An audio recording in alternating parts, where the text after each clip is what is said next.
तो कैसे हैं आप सभी लोग। एक बार फिर से वेलकम है आपका मेरे YouTube channel study with Yogesh में।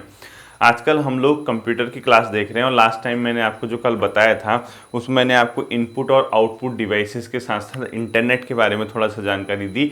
और ये क्लासेज आपके वनडे एग्जाम बेस्ड हैं कंप्यूटर की, जो आपके वनडे एग्जाम में क्वेश्चन पूछे जा सकते हैं। हमारी आज नेक्स्ट क्लास होगी 7th नंबर की क्लास संभवतः आज कंप्यूटर की है और लगभग 20 क्लासेस तो चलेंगी ही चलेंगी, क्योंकि कंप्यूटर का सेशन इतना बड़ा, उसने 5 यूनिट दी हुई हैं।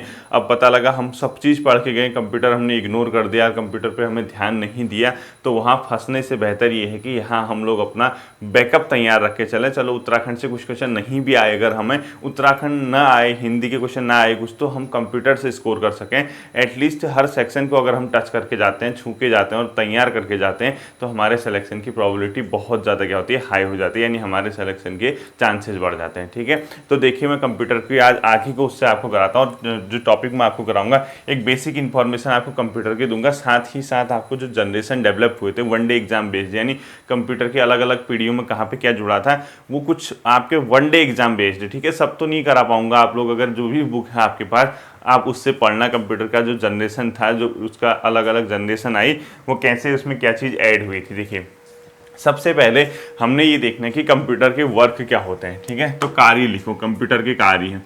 जैसे अभी कभी का आपसे ऑप्शन पूछ देगा निम्नलिखित में से कंप्यूटर के कौन से कार्य हैं या नहीं हैं। ठीक है, कंप्यूटर के कार्य। अब देखिए ये बेसिकली क्या करता है कंप्यूटर, सबसे पहले डेटा को संकलित करेगा, यानी अपने आप इधर उधर से डेटा को इकट्ठा करेगा। ठीक है, डेटा का संकलन।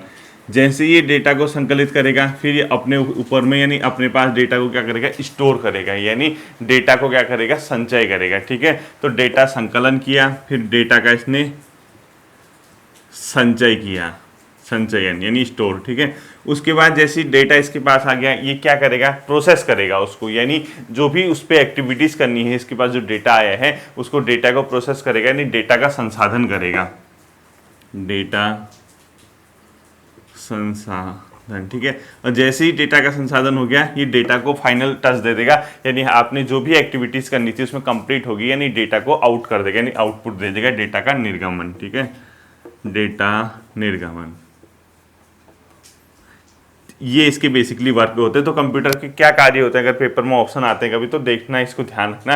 डेटा को संकलित करता है, डेटा को संचय करता है, डेटा का वो संसाधन करता है और डेटा को निर्गम करता है। ठीक है, यानी इतनी चीज़ें आपको पता होनी चाहिए कि ये कंप्यूटर ये करता है। यानी सीधी सी बात है, मैं आपको बता देता हूँ कंप्यूटर क्या करता है। जैसे कोई डेटा आपने इनपुट किया इनपुट होगा, तो उसके बाद क्या होगा, उसमें प्रोसेस होगा, यानी जो भी आप लोग उस पर एक्टिविटीज़ करना चाह रहे हैं, प्रोसेस होके क्या हो गया, आउटपुट हो गया।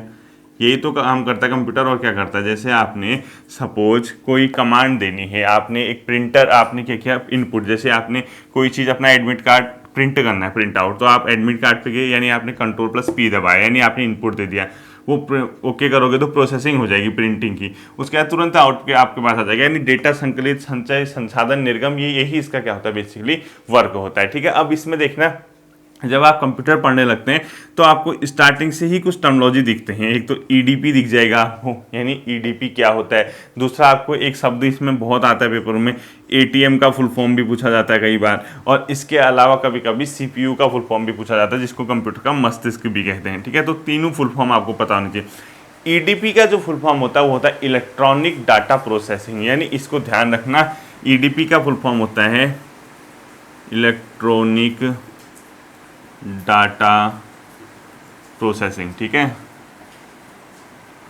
Electronic data processing. एटीएम का होता है ऑटोमेटिक, यानी ऑटोमेटिक टेलर मशीन, तो इसको भी ध्यान रखना आपको। ठीक है, ऑटोमेटिक टेलर मशीन। ठीक, यानी इसको भी आप लोगों ने ध्यान रखना है कि ऑटोमेटिक टेलर मशीन किसका फुल फॉर्म होता है, अपने आप में एटीएम, मतलब इसका। ठीक है, एटीएम का। और तीसरा रहता है मतलब सीपीयू, इसका होता है सेंट्रल प्रोसेसिंग यूनिट, ये मोस्ट इंपोर्टेंट है, ये पहले से ही पेपर में आते हैं। Central processing unit. ठीक है, ये तीन चीज़ें आप लोग ध्यान रखना। एक सीपीयू का फुल फॉर्म क्या होता है, सेंट्रल प्रोसेसिंग यूनिट, दूसरा होता है आपका एटीएम ऑटोमेटिक टेलर मशीन, और तीसरा होता है ईडीपी इलेक्ट्रॉनिक डाटा प्रोसेसिंग। ये तीन के तीन आपको फुल फॉर्म क्या रखना है, ध्यान रखने। अब देखो ये जो सीपीयू है, इससे क्वेश्चन आता है कि सीपीयू क्या है। सीपीयू बेसिकली एक इलेक्ट्रॉनिक माइक्रोचिप होती है, यानी एक प्रकार की चिप होती है जो कंप्यूटर में सबसे ज़्यादा महत्वपूर्ण यही है, इसके बिना कंप्यूटर काम नहीं कर पाता है। तो जैसे आप लोगों को पूछेगा कि सीपीयू क्या है, इसका फुल फॉर्म तो आपको पता चल गया, सेंट्रल प्रोसेसिंग यूनिट। तो सीपीयू के अंदर जैसे ये है सीपीयू, ठीक है, ये होता क्या है, बेसिकली एक प्रकार की माइक्रोचिप, यानी एक प्रकार की इलेक्ट्रॉनिक माइक्रोचिप होती है। ठीक है, तो देखो एक इलेक्ट्रॉनिक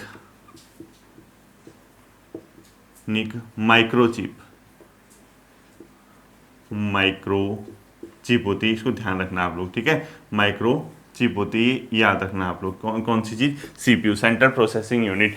इसके कितने भाग होते हैं ये याद रखना है। इसके बेसिकली 3 भाग आपको देखने को मिलता है और यहीं से क्वेश्चन आता है। सीपीयू कैसे काम करता है मैं आपको बता देता हूँ। देखो सबसे पहले इनपुट हुआ, कंप्यूटर में कोई चीज़ आपने डाली, ठीक है, उसके बाद वो कहाँ जाएगी, सीपीयू से होकर प्रोसेस होगी, यानी सीपीयू, ये है सीपीयू, सेंट्रल प्रोसेसिंग यूनिट, ठीक, जो डाटा को प्रोसेस करता है। फिर आपको यहाँ से क्या मिलेगा, आउटपुट मिलेगा। और इसी सीपीयू के 3 भाग होते हैं, आपको यही याद रखना है। ये क्वेश्चन पूछता है सीपीयू के इनमें से कौन सा भाग है या नहीं है, तो यहाँ पे ध्यान रखना आप लोग। सीपीयू के 3 भाग होते हैं, एक को बोलते हैं एएलयू, एक को बोलते हैं कंट्रोल यूनिट, एक को बोलते हैं मेन मेमोरी। ठीक है, तो एक को बोलते हैं एएलयू, एक को बोलते हैं कंट्रोल यूनिट, और तीसरे को बोलते हैं अपने आप में क्या, मेन मेमोरी। मेमोरी या रजिस्टर लिख दो इसमें, ठीक है, कभी कभी रजिस्टर भी आता है ऑप्शन में, रजिस्टर। ये 3 भाग आपको देखने हैं कम सीपीयू के, और ये पेपर में पूछा जाता है। सबसे पहले पूछेगा कंप्यूटर में प्रोसेसिंग का कार्य किसका होता है, आप लोग बता दोगे सीपीयू, सेंट्रल प्रोसेसिंग यूनिट, नाम से ही लग रहा हो। ठीक है, इसका मुख्य कार्य क्या होता है, प्रोसेसिंग, डाटा को प्रोसेस करना, प्रोसेसिंग, इसका मुख्य कार्य क्या है, डाटा को प्रोसेस करना, यानी ये सीपीयू का ही कार्य होता है प्रोसेस करना। इसके 3 भाग होते हैं, एएलयू, कंट्रोल यूनिट और मेन मेमोरी। जो एएलयू होता है ये क्या करता है, जो अर्थमेटिक होती है, यानी अपने आप में, मतलब एएलयू का पहले तो सबसे पहले फुल फॉर्म आना चाहिए आपको, अर्थमेटिक लॉजिक यूनिट इसका फुल फॉर्म होता है। और ये पेपर में ये भी पूछा जाता है कि एएलयू का फुल फॉर्म क्या होता है, अर्थमेटिक लॉजिक यूनिट। ठीक है, अर्थमेटिक मतलब अंकगणितीय तार्किक एक प्रकार का कार्य करता है, यानी अंकगणितीय तथा तार्किक गणना के लिए अगर किसी चीज का प्रयोग होता है तो वो है एएलयू का, यानी अर्थमेटिक मतलब अंकगणित। ठीक है, तो इसमें लिखो अंकगणितीय व तार्किक गणना हेतु, लॉजिकल तार्किक गणना हेतु इसका क्या किया जाता है, प्रयोग किया जाता है, और ये सीपीयू का भाग है। तो एएलयू का फुल फॉर्म पूछेगा आपसे। दूसरा सीपीयू का भाग होता है कंट्रोल यूनिट, ठीक है, कंट्रोल यूनिट, और तीसरा होता है आपका मेमोरी, यानी यूनिट मतलब मेन मेमोरी या रजिस्टर। अब देखो इसी के तहत आपको ये पता होना चाहिए कि कंप्यूटर के सभी कार्यों को जो कंट्रोल करता है वही क्या है, कंट्रोल यूनिट, और यानी सीपीयू। तो ये है तो सीपीयू के भाग। देखो या तो ऑप्शन में इंडिविजुअल इनसे क्वेश्चन पूछेगा कि आपका कंप्यूटर में अंकगणितीय गणना या तार्किक गणना कौन करता है, तुरंत बता देना ALU. By chance ALU option नहीं होगा तो खुद ही सीपीयू हो गया, यानी है तो इसी के पार्ट ना, या तो इनमें से ऑप्शन होगा या डायरेक्ट एक ही ऑप्शन होगा। तो एएलयू इसका पार्ट है। दूसरा कंट्रोल यूनिट, यानी कंप्यूटर के सभी कार्यों को क्या करने का कार्य करता है, नियंत्रित, नाम से ही लग रहा है। तो इसमें लिखो कंप्यूटर के सभी कार्य नियंत्रित होते हैं इससे। ठीक है, तो इसमें लिखो कंप्यूटर के कार्य नियंत्रित करता है ये कौन, सीपीयू। और तीसरा आता है आपका मेन मेमोरी। ठीक है, अब देखना आपसे क्वेश्चन पूछेगा इनपुट का आउटपुट में कन्वर्ट कौन करता है, आप बता दोगे सीपीयू। ठीक है, क्योंकि यहाँ पे सीपीयू है। आपसे पूछेगा कंप्यूटर में अर्थमेटिक अंकगणितीय और तार्किक गणना करने तो किसका प्रयोग किया जाता है, आप बता दोगे सीपीयू होगा। सीपीयू ऑप्शन नहीं होगा तो एएलयू होगा। और कंप्यूटर के सारे काम को कंट्रोल करने का कार्य कौन करता है, सीपीयू। अगर सीपीयू नहीं होगा तो ऑप्शन कंट्रोल यूनिट होगा, क्योंकि है तो इसी के भाग होते हैं। ठीक है, अब 2 चीज मैं आपको बताता हूँ, कंप्यूटर में डेटा किसको कहते हैं और कंप्यूटर में सूचना किसको कहते हैं, यानी what is data and information in computer. तो कभी कभी क्वेश्चन ये भी पूछा जाता है कि कंप्यूटर में डेटा क्या होता है और कंप्यूटर में सूचना किसको कहते हैं। दोनों टर्मिनोलॉजी आपने सुनी होंगी, एक डेटा एक सूचना। देखो कंप्यूटर में डेटा किसको कहते हैं, देखो डेटा, एक डेटा और दूसरा सूचना। कभी पूछेगा कंप्यूटर में सूचना से क्या तात्पर्य है, कंप्यूटर में डेटा से क्या तात्पर्य है, तो हमेशा याद रखना कंप्यूटर में जो चिन्ह व संख्यात्मक सूचना को ही डेटा कहते हैं। देखो अब ये बाइनरी लैंग्वेज के हिसाब से चलते हैं, अब आपको इतना जानना नहीं है, आप सिंपल सी बात बता देना कि डेटा का मतलब अगर ऑप्शन में आता है चिन्ह व संख्यात्मक सूचनाओं को ही डेटा कहते हैं। अब वो कंप्यूटर की भाषा के चिन्ह हैं, ठीक है, चिन्ह व संख्यात्मक सूचना, चिन्ह व संख्यात्मक सूचना को क्या कहते हैं, अपने आप में डेटा कहते हैं, सूचना। जबकि सूचना क्या होती है अपने आप में, ये नॉर्मली क्या होती है, एक मतलब जो चिन्ह होते हैं, यानी जितने भी चिन्ह होते हैं एकत्रित चिन्ह को सूचना कहोगे, जबकि डेटा में संख्यात्मक भी आएगा, ठीक है। चिन्ह व संख्यात्मक सूचना को डेटा कहोगे, जबकि सूचना किसको कहोगे, सिर्फ एकत्रित चिन्हों को कहोगे, ये ध्यान रखना। एकत्रित चिन्ह,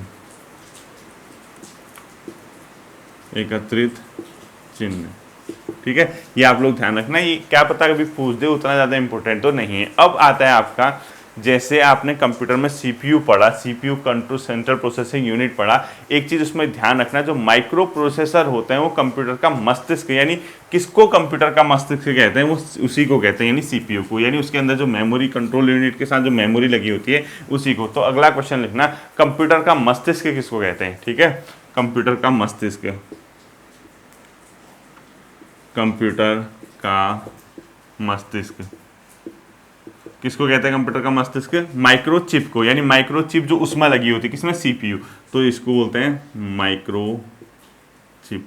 अब आप कहोगे सर ऑप्शन कुछ और है, ऑप्शन आएगा वहाँ सीपीयू, क्योंकि ये सीपीयू का ही जो चिप होती है उसी को कंप्यूटर का क्या बोला जाता है, मस्तिष्क को बोला जाता है। तो एक ही ऑप्शन आपको देखने को मिलेगा, या चिप देखने को मिलेगा, या आपका माइक्रोचिप या सीपीयू में से एक चीज देखने को मिलेगा। अब मैंने एक चीज और बताई थी, एएलयू। एएलयू का मेन वर्क क्या होता है, वो एल्गोरिदम आधारित होता है, यानी एक प्रकार का अर्थमेटिकल एक्टिविटीज करता है, वो तो आपको समझ ही आ गया। अब देखना, एक क्वेश्चन और आपसे पूछा जाता है कि एक कोई हार्डवेयर डिवाइस जो डाटा को अर्थपूर्ण सूचना में बदलता है उसको क्या कहते हैं। अब देखना, अब मैंने आपसे क्या कहा, सीपीयू है, सीपीयू का आप छू सकते हैं इजीली, तो हार्डवेयर डिवाइस होगी। तो एक क्वेश्चन ऐसे भी बनता है, ठीक है, हार्डवेयर डिवाइस, हार्डवेयर डिवाइस जो डेटा को अर्थपूर्ण सूचना में बदलता है, यानी जो डेटा होता है आपका उसको मीनिंगफुल बना देता है, वो कंप्यूटर का कौन सा भाग है, डेटा को अर्थपूर्ण सूचना में बदलता है, अर्थपूर्ण सूचना में कन्वर्ट करता है, सूचना में बदलता है, उसको क्या बोला जाता है, उसको बोला जाता है प्रोसेसर। यानी प्रोसेसर का मतलब सीधी सी बात है क्या, जो उसको प्रोसेसिंग करता है, यानी एक प्रकार का अपने आप में सीपीयू ही हुआ फिर वो, तो उसको बोला जाता है प्रोसेसर, ठीक है। डाटा को सूचना में बदलने वाली चीज को क्या बोला जाता है, प्रोसेसर, प्रोसेसर। तो ये प्रोसेसर कौन सा हुआ, सीपीयू तो हुआ, क्योंकि सेंट्रल प्रोसेसिंग यूनिट ही नाम है उसका। तो इस क्वेश्चन को भी याद आप लोग ध्यान रखना, इंपॉर्टेंट है, ठीक है। ये बेसिक चीज़ें थी सीपीयू के बारे में और कंप्यूटर के बारे में। अब आता है कंप्यूटर का डेवलपमेंट। अब देखिए आपको हेडिंग डालना है कंप्यूटर का विकास क्रम, उससे संबंधित फैक्ट, ठीक है। कंप्यूटर का डेवलपमेंट देखना कि कैसे कैसे हुआ, उससे सिर्फ और सिर्फ फैक्ट निकालूंगा मैं, ज़्यादा नहीं पढ़ना है इस चीज़ को, क्योंकि अगर ज़्यादा लंबा ले जाएंगे तो ये पहुंच जाएगा आपका दिसंबर तक कंप्यूटर ही चलता रहेगा फिर, ठीक है। डेवलपमेंट देखना है कंप्यूटर का। पहला यहाँ से, प्रथम आंकिक गणना यंत्र हुआ करता था, उस टाइम कंप्यूटर नहीं था, उसको अबेकस बोलते थे। प्रथम आंकिक यानी कैलकुलेट करता था वो, गणना यंत्र यानी एक प्रकार की कैलकुलेट करता था वो, उसको बोला जाता था क्या, अबेकस, और ये बनाया था चीन द्वारा।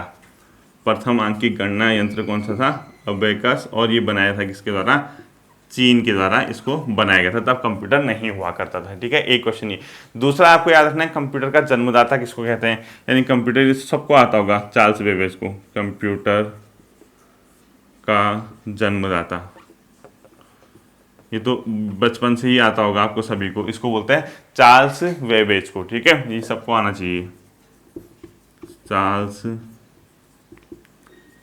बेबेज को कंप्यूटर का क्या कहते हैं, जन्मदाता कहते हैं। ये तो हल्का सा क्वेश्चन है, ठीक है। नेक्स्ट आपका आता है पैकमैन। क्या था, पैकमैन नाम का कंप्यूटर किस चीज के लिए बनाया गया था, अगला लिखो, पैकमैन नामक कंप्यूटर, नामक कंप्यूटर ये होता था किसके लिए, खेल हेतु, खेल के लिए इसको बनाया गया था। पैकमैन नाम का कंप्यूटर सिर्फ गेम वगैरह के लिए ये बनाया गया था, इसको ध्यान रखना है, ठीक है। अब आता है सुपर कंप्यूटर क्या होते हैं, यानी विश्व में सुपर, नाम से ही लग रहा हो सुपर कंप्यूटर, हर चीज़ में, यानी साइज में बड़ा होगा, उसके अलावा काफ़ी तेज काम करेगा, काफ़ी महंगा होगा, ठीक है। तो इसको लिखो सबसे बड़ा, तेज व महंगा, सबसे बड़ा तेज व महंगा जो कंप्यूटर होता था वो उसको बोला जाता है सुपर कंप्यूटर। तो ऐसा कौन सा सुपर कंप्यूटर विश्व में सबसे पहला बनाया गया था, उसका नाम था क्रे 1, ठीक है। तो विश्व का प्रथम सुपर कंप्यूटर लिखो, विश्व का प्रथम सुपर कंप्यूटर, विश्व का प्रथम सुपर कंप्यूटर, विश्व का प्रथम सुपर कंप्यूटर, उसका नाम था क्रे 1 और ये बनाया गया था 1976 में, ठीक है। इसको इंपोर्टेंट कर देना, विश्व का पहला सुपर कंप्यूटर कौन सा था, क्रे 1 1976 से। जबकि भारत में जो पहला सुपर कंप्यूटर बना था उसका नाम था परम 1991। तो अगला लिखो, भारत का पहला सुपर कंप्यूटर, भारत का पहला सुपर कंप्यूटर परम था, ठीक है। 1991 में इसको क्या किया गया था, बनाया गया था। इस चीज को आप लोग ध्यान रखना। अब देखिए, जैसे ये सुपर कंप्यूटर थे, उसके बाद आते हैं इलेक्ट्रॉनिक कंप्यूटर भी हुआ करते थे। तो कभी कभी पेपर में क्या पूछता है, प्रथम इलेक्ट्रॉनिक कंप्यूटर कौन सा था, प्रथम इलेक्ट्रॉनिक कंप्यूटर, ठीक है, कौन सा था इसका नाम, इसका नाम था अपने आप में ENIAC, ENIAC, ठीक है। ये इंपोर्टेंट है, ENIAC, इसको ध्यान रखना आप लोग, electronic numerical integrated and calculator, ENIAC, ENIAC यानी इलेक्ट्रॉनिक न्यूमेरिकल इंटीग्रेटेड एंड, अपने आप में क्या, जो भी मतलब ये कंप्यूटर से संबंधित है, यानी कैलकुलेटर। तो इसको क्वेश्चन पूछा जाता है कि ENIAC का फुल फॉर्म क्या था और पहला इलेक्ट्रॉनिक कंप्यूटर इसको माना जाता है। तो आपको इसको फुल फॉर्म भी आना चाहिए, यानी इसका फुल फॉर्म क्या है, इलेक्ट्रॉनिक, देखो, electronic numerical integrated and calculator, ठीक है। ये कैलकुलेटर, तो ये electronic numerical integrated and calculator ENIAC जो था, सबसे पहला क्या हुआ करता था, इलेक्ट्रॉनिक कंप्यूटर था। इसका फुल फॉर्म भी आपको आना चाहिए। अब देखो, कंप्यूटर में एक चुंबकीय डिस्क होती है, तो कंप्यूटर के चुंबकीय डिस्क पे किस चीज की परत चढ़ी होती है, ये क्वेश्चन भी आपसे पूछता है, उसको बोलता है आयरन ऑक्साइड। तो लिखो, कंप्यूटर के चुंबकीय डिस्क पर किस चीज की परत होती है, कंप्यूटर के चुंबकीय डिस्क पर, कंप्यूटर के चुंबकीय डिस्क पर किस चीज की परत होती है, आयरन ऑक्साइड लिखो, आयरन ऑक्साइड की इसमें क्या होती है, परत चढ़ी होती है। इसको ध्यान रखना, ठीक है। ये क्वेश्चन ऐसे ही पूछा जाता है। और एक सर्वप्रथम आधुनिक कंप्यूटर की खोज कब हुई थी, नेक्स्ट क्वेश्चन लिखना है आपने, सर्वप्रथम आधुनिक कंप्यूटर की खोज, मॉडर्न जो कंप्यूटर बने थे, आधुनिक कंप्यूटर की खोज हुई थी 1946 में, ठीक है। 1946 में पहला आधुनिक कंप्यूटर अपने आप में बना था, ठीक है। इसके आगे आप लोग देखिए, आप लोगों को देखना है, देखो, सर्वप्रथम आधुनिक कंप्यूटर 1946 का लेना है, ठीक। अब आता है आपका कंप्यूटर का जो डेवलपमेंट हुआ था, भारत में पहला कंप्यूटर कौन सा था, पहला सुपर कंप्यूटर। क्योंकि कभी कभी क्या होता है ना, ये डायरेक्ट इस टाइप के क्वेश्चन फैक्ट के रूप में आपसे पूछ देता है। देखिए, भारत में निर्मित पहला कंप्यूटर जो था उसका नाम था सिद्धार्थ है। क्या था, भारत में निर्मित प्रथम कंप्यूटर लिखो, भारत में निर्मित प्रथम कंप्यूटर, इसका नाम हुआ करता था सिद्धार्थ, ठीक है। सिद्धार्थ नामक कंप्यूटर भारत का पहला कंप्यूटर माना जाता है जो भारत में निर्मित हुआ था। अब आते हैं कंप्यूटर की अलग अलग जनरेशन। अब अलग अलग जनरेशन का मतलब आप कहोगे सर ये जनरेशन क्या होता है, जैसे फ़ोन चलाते हो ना, फ़ोन ऑन होते हैं, सिम वगैरह, तो 5G 4G 2G 3G इसी को जनरेशन बोलते हैं। और इसमें ये चीज़ें होती है, जैसे कुछ एडवांस फीचर आपको चीज़ों में मिल जाएंगे। जैसे मोबाइल फ़ोन ही लेते हो ना, पहले देखो 2G, पहले तो कोई था ही नहीं एंड्रॉइड वगैरह, 2G आए, 3G आए, 4G 5G 6G का ज़माना आ चुका है। तो उसमें आपके फीचर में कुछ एडवांस लेवल की टेक्नोलॉजी होती है, तो उसको न्यू जनरेशन नाम दिया जाता है। यानी पहले की जनरेशन से उसमें कोई ना कोई नए फीचर आएंगे। ऐसे कंप्यूटर में भी होता था, पहले नॉर्मल चीज, फिर आगे एडवांस हुआ, नया जनरेशन बोला गया, फिर एडवांस बोला बोला गया। तो जैसे हम लोग इस जनरेशन कंप्यूटर के अलग अलग जनरेशनों के तहत 3 चीज़ें मैं आपको बताऊंगा, उसमें आप लोग ध्यान रखना कौन सी चीज़ किस पीढ़ी में बनी। ठीक है, तो पहला आपने लिखना है कि कौन सी पीढ़ी में कंप्यूटर में आईसी चिप का विकास हुआ, इंटीग्रेटेड चिप आती है उसमें एक। तो पहला एक ये लिखो, कौन सी पीढ़ी के कंप्यूटर में, पीढ़ी के कंप्यूटर में आईसी चिप, आईसी यानी इंटीग्रेटेड चिप बोलते हैं इसको, फुल फॉर्म लिख देना इंटीग्रेटेड चिप, आईसी चिप का विकास। ये आईसी का फुल फॉर्म भी पूछ देगा आपसे। ये हुआ था अपने आप में थर्ड पीढ़ी के कंप्यूटरों में, यानी जो तीसरी जनरेशन चल रही थी कंप्यूटर की, उसमें क्या आई, आईसी चिप आई। एक तो ये इंपॉर्टेंट है, तो इसको लिखो तृतीय पीढ़ी के कंप्यूटर में। एक ये इंपॉर्टेंट क्वेश्चन हो जाता है कि कौन सी पीढ़ी के कंप्यूटर में आईसी चिप का डेवलपमेंट हुआ, तृतीय पीढ़ी के कंप्यूटर में आईसी चिप आई सामने। ठीक है, दूसरा जो क्वेश्चन आता है आपसे वो आता है मल्टी प्रोग्रामिंग का प्रयोग किस जनरेशन के कंप्यूटर में हुआ, यानी मल्टी प्रोग्रामिंग जो होता है उसका प्रयोग, एक से अधिक प्रोग्राम। ठीक है, मल्टी प्रोग्रामिंग, ठीक है, मल्टी प्रोग्रामिंग का प्रयोग किस जनरेशन की कंप्यूटर में हुआ है, किस प्रयोग का प्रयोग किस पीढ़ी में हुआ, लिखो किस पीढ़ी में हुआ। जो मल्टी प्रोग्रामिंग आता है अपने आप में वो भी किस पीढ़ी में आता है, थर्ड पीढ़ी यानी तृतीय पीढ़ी, तृतीय पीढ़ी। एक ये याद रखना आप लोग। इसके अलावा 2-3 चीजें मैं आपको और बता देता हूं। एक आता है माइक्रो प्रोसेसर, यानी माइक्रो प्रोसेसर का विकास किस पीढ़ी के कंप्यूटर में हुआ था, वो चौथी पीढ़ी में। तो अगला लिखो माइक्रो प्रोसेसर, क्या लिखोगे, माइक्रो प्रोसेसर, माइक्रो प्रोसेसर का विकास चौथी पीढ़ी। ठीक है, इसको क्या लिखोगे, चौथी पीढ़ी। बाकी आपका जो भी बुक होगी उसकी जनरेशन देख लेना, उसमें वो इतना इंपॉर्टेंट नहीं है कि कौन सी किस पीढ़ी में हुआ था, मैं आपको जितना बता रहा हूँ वो देखना है। ठीक है, और इसके बाद जो अंतिम आता है आपके पास इंटरनेट, मतलब एक तो सी भाषा का लिखो, पहले लिख लो सी भाषा का, क्योंकि इसमें लैंग्वेज भी होती है ना। सी भाषा का विकास किस पीढ़ी में हुआ, सी भाषा का विकास, ये भी अपने आप में किसमें हुआ, चौथी पीढ़ी के कंप्यूटर में, फोर्थ जनरेशन। कंप्यूटर की पीढ़ी का जो फोर्थ जनरेशन था उसी में सी भाषा का विकास भी कंप्यूटर में हुआ था। ठीक है, अब अंतिम जो आता है वो आता है www, ईमेल, इसके अलावा इंटरनेट। इनका जो विकास हुआ पांचवी पीढ़ी के कंप्यूटर में हुआ। पहले जैसे ईमेल वगैरह की सुविधाएं नहीं होती थी, इंटरनेट नहीं होता था, तो अगला जो आप लोग लिखोगे उसमें लिखोगे www, ईमेल यानी world wide web, electronic mail, और इसके अलावा इंटरनेट। ये कौन सी पीढ़ी के कंप्यूटर में आए, पांचवी पीढ़ी में। पांचवी पीढ़ी के कंप्यूटर में इनका क्या हुआ था, विकास हुआ था। यानी www, ईमेल और इंटरनेट का विकास किस पीढ़ी के कंप्यूटर में हुआ, अगर आपसे पूछता है तो तुरंत बता देना उसको, पांचवी पीढ़ी के कंप्यूटर में इनका विकास हुआ था। ठीक है, अब एक पहले चलती थी, आजकल तो नहीं चलता, कौन सा डिवाइस हाथ पकड़ प्रणाली का प्रयोग करता है, उसको बोलते हैं पाम टॉप यानी पीडीए। तो लिखो कौन सी डिवाइस, कौन सी डिवाइस हाथ पकड़ प्रणाली का प्रयोग करती है, इसको बोला जाएगा पीडीए यानी पाम टॉप। ये क्या होता है नेट में पढ़ लेना इसके बारे में। ठीक है, ये वनडे एग्जाम के बेस के हिसाब से मैं इसको ज़्यादा डिटेल से नहीं पढ़ा रहा हूँ आपको कुछ भी।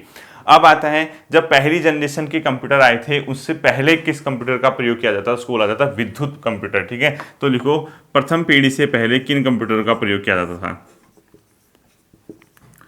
प्रथम पीढ़ी से पूर्व विद्युत कंप्यूटर होते थे, विद्युत कंप्यूटर। ठीक है, इससे पहली जनरेशन की कंप्यूटर से पहले किसका प्रयोग किया था, विद्युत। और मोस्ट इंपोर्टेंट लिखना, जो आईसी चिप होती है किसकी बनी होती है, आईसी चिप जो मैंने बताया था ना अभी आपको, इंटीग्रेटेड चिप, वो उसमें होती है सिलिकॉन की परत, यानी आईसी चिप बनी होती है किसकी, सिलिकॉन की। तो बहुत बार पेपर में आता है आपका, जनरल साइंस में भी पूछा जाता है आईसी चिप किस चीज़ की बनी होती है, सिलिकॉन की। इसको आप लोग क्या करना है, ध्यान रखना है। ठीक है, अब आपको आता है सामान्य रूप से प्रयोग किए जाने वाले कंप्यूटर क्या कहलाते हैं, डिजिटल कंप्यूटर। सामान्य रूप से प्रयोग किए जाने वाले कंप्यूटरों को क्या बोला जाता है? Digital computer. ठीक है, डिजिटल कंप्यूटर। सामान्य रूप से कौन से कंप्यूटर प्रयोग किया जाता है? Digital computer. ये भी आप लोग ध्यान रखना। अब लास्ट एक दो क्वेश्चन बताता हूँ, एक फुल फॉर्म बताता हूँ, उसके अलावा एक आध की बताता हूँ आपको। वो भी क्वेश्चन आपसे जनरल जैसे कंप्यूटर आता है, हल्के क्वेश्चनों के अंदर उसका आपसे पूछा जाता है। एक तो आप लोग लिख लीजिए, एसएमएस का फुल फॉर्म क्या होता है? Short messaging service. जो आप लोग एसएमएस भेजते हैं ना, एसएमएस, उसका फुल फॉर्म क्या होता है? Short messaging service. इसको ध्यान रखना, एसएमएस। ठीक है, शॉर्ट मैसेजिंग सर्विस। एक इसको आप लोग याद रखना है एसएमएस का। एक रखना पोस्ट का फुल फॉर्म, जैसे कहते हैं ना पोस्ट कर दी मैंने, फेसबुक वगैरह कहीं भी पोस्ट करते हो, पावर ऑन सेल्फ टेस्ट। ठीक है, यानी पावर ऑन सेल्फ टेस्ट इसको बोला जाता है, पावर ऑन सेल्फ टेस्ट। इसको भी आप लोग क्या करोगे? पोस्ट का फुल फॉर्म भी ध्यान रखोगे। ठीक, अब आता है एक क्वेश्चन आपका, जैसे 3 कीबोर्ड बताता हूं मैं आपको, कीबोर्ड में जो एक्टिविटीज करते हैं जो बहुत फेमस है। जैसे क्या होता है कि कंप्यूटर को, जैसे फोन रिस्टार्ट करते हो ना आप लोग, फोन तो हो जाता है, कंप्यूटर में अगर आपको कंप्यूटर को रिस्टार्ट करना होगा, दोबारा स्टार्ट करना होगा, तो उसके लिए कीबोर्ड का कॉम्बिनेशन होता है। यानी उन तीनों को अगर आप साथ दबाओगे तो कंप्यूटर खुद ही रिस्टार्ट हो जाएगा। तो लिखो, रिस्टार्ट के लिए किन कीज का प्रयोग किया जाता है, ये इंपोर्टेंट कर देना। यानी कंप्यूटर को रीस्टार्ट करने के लिए क्या दबाओगे आप? कीबोर्ड चेक करना, उसमें एक बटन होता है कंट्रोल, एक आल्ट और एक डिलीट। इन तीनों का कॉम्बिनेशन अगर साथ दबाओगे तो कंप्यूटर रीस्टार्ट हो जाएगा। क्या क्या करोगे? कंट्रोल, CNTRL लिख दिया मैंने। ठीक है, वैसे जो उसमें लिखा रहता है कंप्यूटर के कीबोर्ड में, शायद वहाँ पे कुछ और लिखा रहता है, CTRL टाइप का होगा, तो CTRL ही लिख दो आप लोग भी। ठीक, कंट्रोल CTRL, कंट्रोल हुआ इसका मतलब। अगर वैसे समझ नहीं आ रहा तो आप हिंदी में लिख लो। ठीक है, इसके साथ आल्ट दबा होता है, ALT, आल्ट। ठीक है, इसके साथ डिलीट। यानी इन तीनों को अगर कॉम्बिनेशन में आप दबाओगे तो आपका कंप्यूटर रीस्टार्ट हो जाएगा। और इसको स्टार कर देना, ये क्वेश्चन पूछता है पेपर में, कंप्यूटर को रीस्टार्ट करने के लिए आप किन की कॉम्बिनेशन का प्रयोग करोगे? कंट्रोल, आल्ट और डिलीट, इन तीनों का आप लोग क्या करोगे? प्रयोग करोगे, तो आपका कंप्यूटर रीस्टार्ट हो जाएगा। दूसरा, कॉपी पेस्ट तो सभी को आता होगा। कॉपी मतलब कोई आपका जो डेटा है उसको एक जगह से लेना, उसको कॉपी बोलते हैं, और उसको दूसरी जगह डाल देना, उसको पेस्ट बोलते हैं। ठीक है, आपके मोबाइल में भी होता है, वो मोबाइल में तो हम ड्रैग करके कर लेते हैं, सेलेक्ट करके। कंप्यूटर में अगर कंट्रोल कॉपी करना होगा तो आप कंट्रोल के साथ CTRL वाले बटन के साथ C दबा देना, और पेस्ट करना होगा तो CTRL के साथ आप क्या दबा दोगे? V दबा दोगे। तो कंट्रोल हो जाएगा किसी चीज को एक जगह से पकड़ना, V हो जाएगा जहां उस डेटा को सेव करना होगा, इन दोनों को दबा देना, वहां से वहां पहुंच जाएगा। ठीक है, सेलेक्टेड डेटा। ये आप लोग ध्यान रखना, कॉपी पेस्ट। बाकी कई ऐसे कॉम्बिनेशंस हैं, वो मैं आपको किसी दिन करा दूंगा, जैसे अंडू करना, रिडू करना, इस टाइप की चीज़, किसी चीज़ को फाइंड करना, इस टाइप की चीज़ें भी होती हैं। फिलहाल अभी के लिए इतना। ठीक है, रिस्टार्ट और कॉपी और पेस्ट के लिए कौन से बटन का आप कॉम्बिनेशन करोगे? इलेक्ट्रॉनिक कंप्यूटर का आविष्कार किसने किया था? डॉक्टर एलान एम ट्यूरिंग। एक क्वेश्चन लिख लो, इलेक्ट्रॉनिक कंप्यूटर का विकास, इलेक्ट्रॉनिक कंप्यूटर का विकास किसने किया था? डॉक्टर एलान एम ट्यूरिंग, एलान एम ट्यूरिंग ने क्या किया था? इलेक्ट्रॉनिक कंप्यूटर का विकास किया था। इसको भी ध्यान रखना। ठीक है, डॉक्टर एलान एम ट्यूरिंग, अलान एम ट्यूरिंग जो भी है, इन्होंने क्या किया था? कंप्यूटर का मतलब इलेक्ट्रॉनिक कंप्यूटर का डेवलपमेंट किया था। आपको ये याद रखना है। और लास्ट के 2 क्वेश्चन बता रहा हूँ। एक STTP का फुल फॉर्म लिख लीजिए, ये क्वेश्चन पेपर में आते हैं, तभी तो मैं आपको STTP आपको फुल फॉर्म जो मैं करवा रहा हूं, इसीलिए मैं हर चैप्टर में अलग अलग तरीके से, ताकि आपके पास बर्डन न पड़े चीज़ों को याद करने में। एक ही जगह आप लिखोगे तो फंस सकते हो। तो STTP का फुल फॉर्म भी पूछते हैं, hyper text transfer protocol. Most important कर देना इसको। ठीक है, हाइपर टेक्स्ट ट्रांसफर प्रोटोकॉल। एक इसको याद रखना आप लोग, हाइपर टेक्स्ट ट्रांसफर प्रोटोकॉल, इसको याद रखना है आपने, STTP का फुल फॉर्म। और पहला व्यावसायिक कंप्यूटर जो उपलब्ध था उसका नाम था यूनिवेक फर्स्ट। ठीक है, तो लास्ट क्वेश्चन लिख लीजिए आज का, पहला व्यावसायिक कंप्यूटर जो उपलब्ध था बिजनेस के लिए, प्रथम व्यावसायिक कंप्यूटर। ठीक है, इसका जो था उसको बोलते हैं यूनिवेक पहला। ठीक है, यूनिवेक,